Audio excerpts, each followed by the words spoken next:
The first scream wasn't part of the drill. I knew it, my students knew it, but the intercom still lied. The principal's voice told us to stay calm, stay quiet, pretend it was nothing, but when the door shook under 3 heavy bangs, we stopped pretending. It started like any other Tuesday. My sophomores were restless, tapping pencils and half listening while I tried to wrangle them back into a discussion of mice and men. Then came the noise, 3 sharp pops that ricocheted through the building like firecrackers in a tunnel. Every head in my classroom snapped toward the door. I froze too, my brain clawing for explanations. That's when the intercom crackled. Principal Henderson's voice oozed false cheer. "Attention students and staff, please don't be alarmed. That noise you heard was just contractors working on the roof.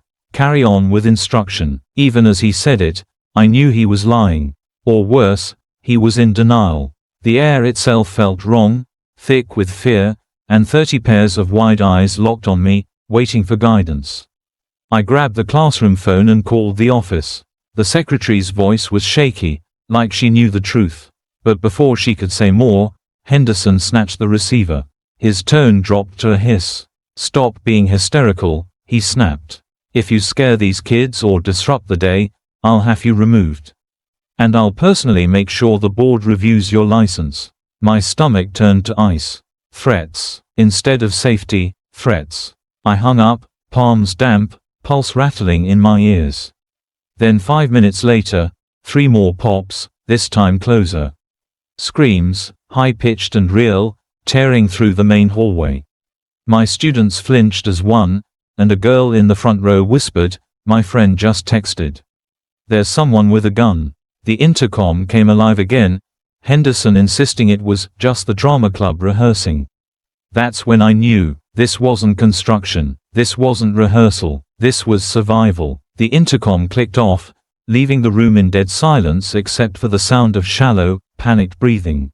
30 pairs of eyes were still locked on me. They weren't thinking about Henderson's lies. They were thinking about whether or not they were going to die. That's when my phone buzzed. A text from another teacher across the hall. "Are you locking down?" Henderson says no. My thumbs hovered over the screen before I typed, "Yes. Barricade your door. Don't wait." I stood up and said, "All right, listen. We're going into lockdown. Move the desks in front of the door, now." For a split second they hesitated, trained all their lives to obey authority. But then one brave kid shoved his desk forward, metal legs screeching across the floor. That sound broke the dam. The others jumped in, pushing, stacking, dragging chairs, their faces pale but determined. While they worked, I pulled out my cell and dialed 911, speaking in a whisper. "Active shooter at Franklin High. Principal refusing to call lockdown." The dispatcher's calm voice grounded me. "Units are on their way. Stay put. Barricade the door. Do not leave the room." I hung up and crouched low, whispering instructions, "Lights off, phone silent, huddle in the far corner." Some kids were crying, some frozen, but they listened. Then Henderson's voice came again over the speaker, sharper, louder. "Any teacher who initiates a lockdown without authorization will be terminated immediately and may face prosecution for inciting panic." My students looked at me, terrified. One asked in a trembling voice, "Are we gonna get in trouble?" I forced a steady tone, even as my hands shook around the baseball bat I'd pulled from the closet. "No," I said, "we're gonna stay alive." The room had gone tomb quiet, the kind of silence that makes every shuffle sound like a gunshot. My students crouched shoulder to shoulder, their phones glowing faintly as trembling fingers texted parents, "I love you and something's happening." Then it came, the scream. High, piercing, raw. It carried down the hallway, cutting through walls and straight into our bones. My kids jerked like they'd been shocked. One boy whispered, "That wasn't practice." Before I could answer, the intercom snapped on again. Henderson's voice broke like a cracked record, "Remain calm. That noise is part of a scheduled rehearsal for the theater program." The lie was so absurd, so brittle, that even the youngest in the room knew. My chest burned with rage. He was gambling with their lives. I crouched lower, peering through the narrow window of the door. The hallway beyond was dim, fluorescent lights buzzing overhead. Then I saw them, teachers hustling kids, running in clumps, shoes slapping tile. Some clutched each other, some sobbed openly. One boy in my class, Marcus, muttered, "My mom said if this ever happened, to hide in the bathroom." His leg twitched like he was ready to bolt. I put a hand on his shoulder. "If you open that door, you won't make it 2 feet." His wide eyes locked on mine. Slowly, trembling, he sat back down. Then the speakers cracked one last time. A noise, not words, but a sharp gasp, followed by a thud. The line went dead. We sat in blackness, waiting, breathing shallow. Then footsteps, heavy ones, slow, deliberate, right outside our door. The knob rattled once, twice, then 3 deafening bangs shook the door, making the desks jump. The first bang splintered the wood. The second made the whole barricade tremble. By the third, a jagged hole opened in the center of the door, sharp edges jutting out like broken teeth. Light spilled into the dark classroom through that opening, and with it, a face. Not the shooter. Principal Henderson. He was crawling across the hallway floor, dragging himself with trembling arms. His pressed suit was shredded, his white shirt soaked red. He lifted his head toward the hole and mouthed one word: help. Every muscle in me screamed to pull him in, to do something. But before I could move, his body jerked. A hand, someone else's, grabbed his ankle and yanked him backward out of sight. Then silence. My students were crying openly now, their sobs muffled into sleeves, hands pressed over mouths to hide the sound. My grip tightened around the bat until my knuckles burned, and then I saw it. Through the hole, another face appeared, an eye, cold, detached, the face I recognized, Evan Miller. He'd been in my class once, a smart, quiet kid with dark circles under his eyes. He'd been expelled last year after a fight Henderson never let him explain.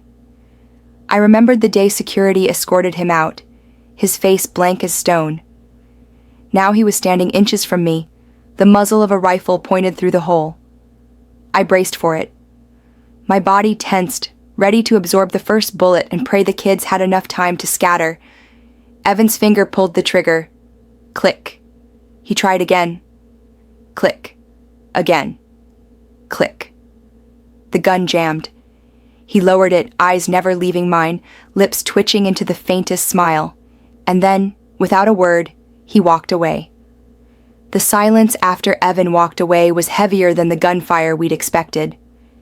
Every student sat frozen, their wide eyes locked on the shattered door. No one dared breathe too loudly, afraid it might call him back. Then came a new threat. Smoke. It slithered under the door in pale gray tendrils, curling upward, filling the corners first. Someone gasped, and Madison, sweet, asthmatic Madison, clutched her chest. She fumbled for her inhaler, took a puff, but it barely slowed the wheezing rasp that tore out of her throat. Panic rippled through the kids. "She can't breathe," one whispered, too loudly. I crouched by her, pressing my ear close. Her breaths were shallow, desperate, and I knew if the smoke thickened, she'd suffocate before SWAT ever reached us. I forced myself to stay calm. "Quiet," I mouthed to the others, then eased to the back window. I cracked it just enough for a thin slice of air to push in. Cool night air brushed my face, and Madison leaned toward it, dragging in shaky breaths. Behind me, a boy muttered, "He's gonna come back." His hands shook so bad he nearly dropped his phone. I whispered, "Not if we stay quiet. Not if we wait." Then the sirens came. Faint at first, then louder, rolling toward us in waves. Red and blue lights flashed faintly outside the window, strobing across pale student faces. For the first time since it began, I felt a sliver of hope. But footsteps thundered in the hall again. Heavy boots, multiple this time. We couldn't tell if it was cops or Evan circling back. My kids huddled tighter, some silently praying, others clutching friends. I raised the bat again, my arms aching, whispering only to myself, "Please be the police." The footsteps pounded closer. I lifted the bat higher, ready to swing at the first thing that forced its way through. The students crouched lower, some whispering goodbyes into their phones. Then a voice boomed from the hallway, loud, commanding, not Evan's. "Police! If you're in there, identify yourselves."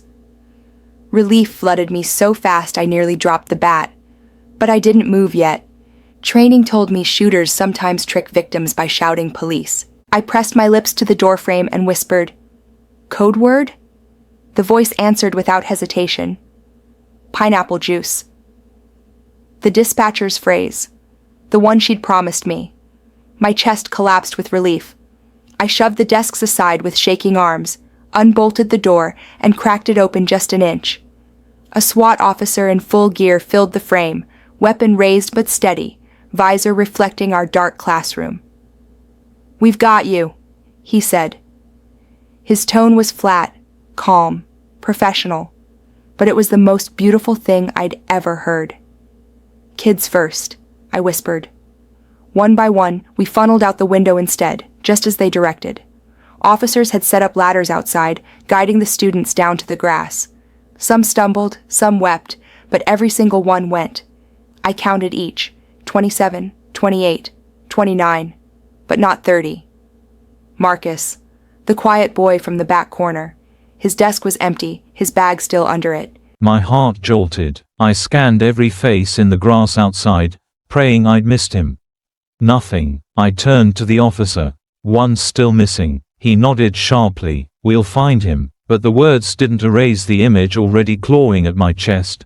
Marcus, hiding somewhere alone in a smoke-filled school, waiting for footsteps that might not be police. Once the last of my class was safe on the grass, an officer motioned for me to follow. I should have gone. Every instinct screamed run, but Marcus's empty seat burned in my mind. I grabbed the officer's arm. "I have a student still inside." He gave me a sharp look through his visor. "Mom, protocol is to evacuate. We'll sweep the building." His name's Marcus, 14, curly hair, blue hoodie. He's terrified of bathrooms. He won't hide there. "Please." My voice cracked. The officer paused, then muttered something into his radio. Finally, he gave a tight nod. "Stay behind me. Do not move unless I say." We crept down the hall. My shoes crunched on broken glass, every step echoing louder than it should have. Smoke clung to the ceiling in a haze, and the smell of gunpowder stung my nose. Lockers hung open, books scattered like bodies on the floor. A backpack lay abandoned, its straps torn, papers fanned out like wings. We turned the corner and froze. Principal Henderson's body sprawled across the tiles, one arm stretched toward the main office. His eyes stared glassy at the ceiling, his mouth fixed in that final gasp I'd heard over the intercom. The officer didn't stop. He stepped over him like debris, his weapon trained forward. I followed, heart hammering. Then, faintly, behind a classroom door, I heard it. A whisper, the soft, broken sound of someone crying. I pressed my ear to the door. "Marcus." A beat of silence. Then, trembling, "Ms. Carter." My throat closed. Relief nearly buckled me, but before I could answer, another sound cut through the air, a long, dragging scrape of boots on tile, coming closer. The officer stiffened, rifle snapping up. We weren't alone. The officer's hand shot up, flat, firm, ordering me back. I pressed against the wall, holding my breath as the bootsteps grew louder. They dragged, uneven, deliberate. Not the rush of police. "Evan." The officer braced his rifle on his shoulder, sight locked on the corner ahead. My heart slammed so hard I thought Evan would hear it through the wall. Behind me, Marcus's voice cracked again, softer this time. "Please don't leave me." I turned, crouching low to the door. "It's me. It's Ms. Carter. Stay quiet, baby. I'm right here." The officer nodded once, then moved. He swung into the intersection, weapon first. I caught only a flash, a figure at the far end of the hall, tall and thin, rifle slung loose. "Evan, police, drop it," the officer barked. But Evan didn't drop it.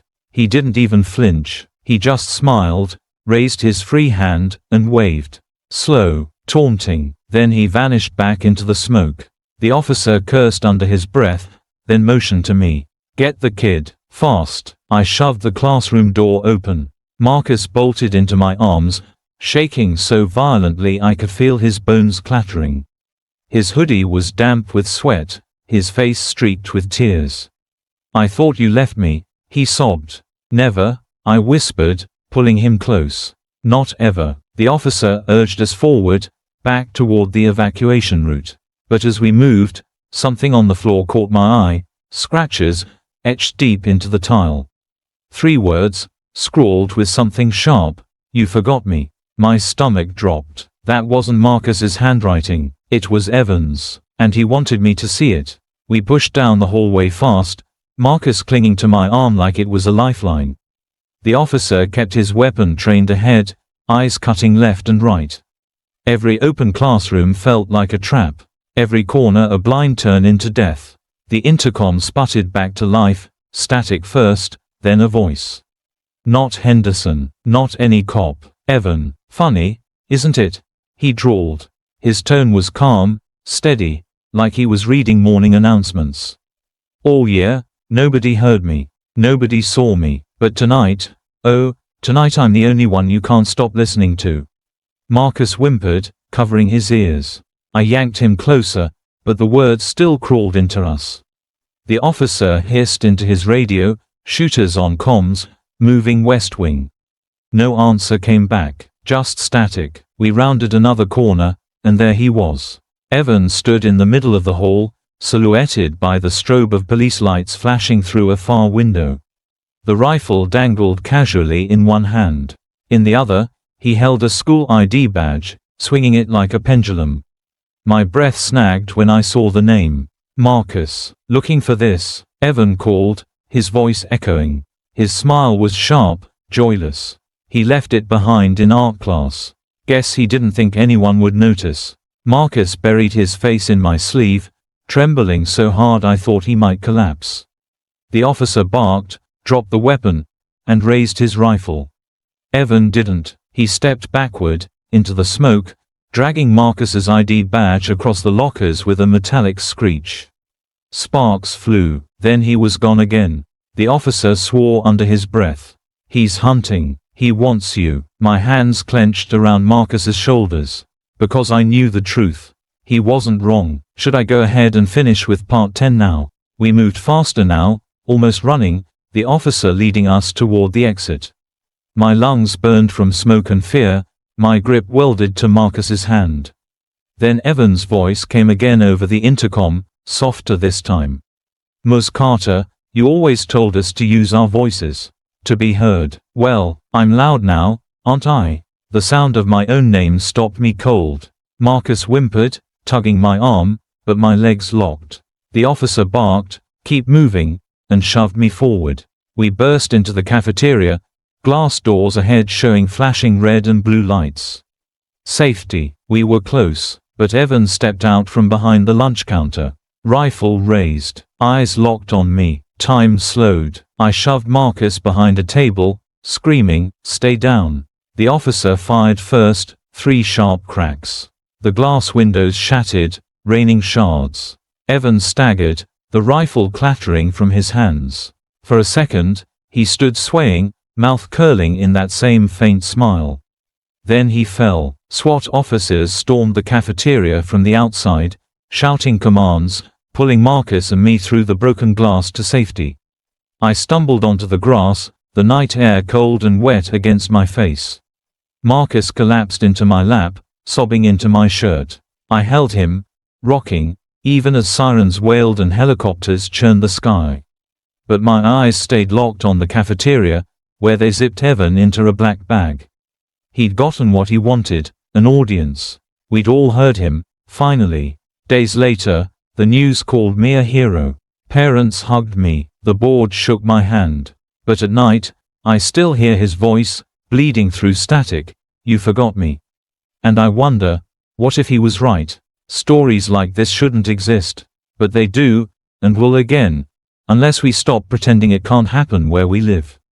Don't wait for another name, another school, another, "you forgot me." Check in with your kids. Check in with each other. Listen, before silence becomes the only thing left.